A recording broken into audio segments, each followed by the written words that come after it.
God's going to get this word to exactly who needs to see it today, because it's always the days where I feel like I don't have the strength to muster up to give a word. When I am fighting myself, I don't even want to pray or get in the word. I know it's those days when God is going to bless someone in an unimaginable way with what he has spoke to me. And so I want to tell you today that you are not fighting anything of this world. I know it feels like it, and I know it seems like it right now. But you're not fighting people. You're not fighting places. You're not fighting things. All these battles that you're up against in your life. All these physical limitations that are up against you right now. Whether it's finances, whether it's relationships, no matter what it is, you are not to physically fight this battle. This is not for you to figure out. It's not for you to get out your pen and paper and try to write down and math out things. It's not for you to physically fight. God is calling you to get on your knees and fight this battle. Let him fight it for you. And I know it doesn't feel like there's anything God can do when we have these physical limitations, but he is a limitless God, and he can do anything.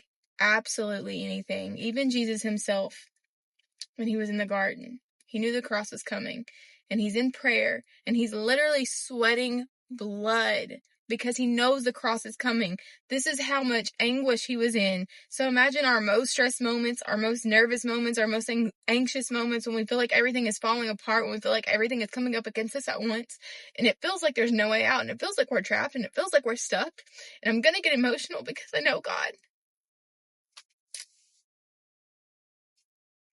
And the guards come to take him away. And Peter cuts off the guard's ear. And Jesus, he picks the ear up and he puts it back on the guard. And he says, anyone who fights by the sword will die by the sword. And he said, enough. I've had enough. He's not physically fighting these guards from coming to get him because he knows the cross has to happen. So many of our battles, they have to happen. They have to happen for God's glory to be revealed.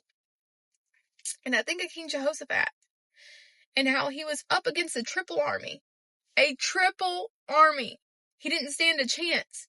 And God said, this battle is not for you. This battle is God's battle to fight. And when the time comes and the armies are approaching, Jehoshaphat lays out and he surrenders and he puts his hands out in worship and praise because he knows that God has said this is his battle. And the armies begin to turn on each other and take each other out.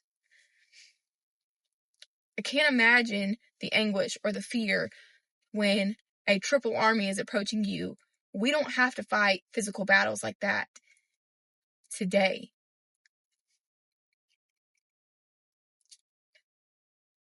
But we all have our own physical battles. We all are up against physical limitations right now. So many people are stressed out. So many people are hurting. So many people are in anguish. And God is saying to you today, it's not for you to fight. It's for me to fight. And when you surrender it all to me and you remain in prayer, remain in worship and praise, and remain in the word, even on days when it's hard to get in it, when you feel like you don't have the strength, that is when he will do exceedingly and abundantly more. When you use the little strength you have to pull out his word and you believe in it with all your heart. These battles are not yours. They're God's. Give it to him today and watch what he does in your life. Watch how he blows you away. Watch how it doesn't make any sense. Watch how it didn't seem possible.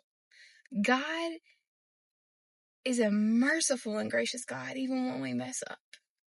Even when he mess up, he is going to make sure you're taken care of. He's going to provide for you exceedingly and abundantly beyond anything you can ask for, think, or imagine. I love you, but God loves you way more.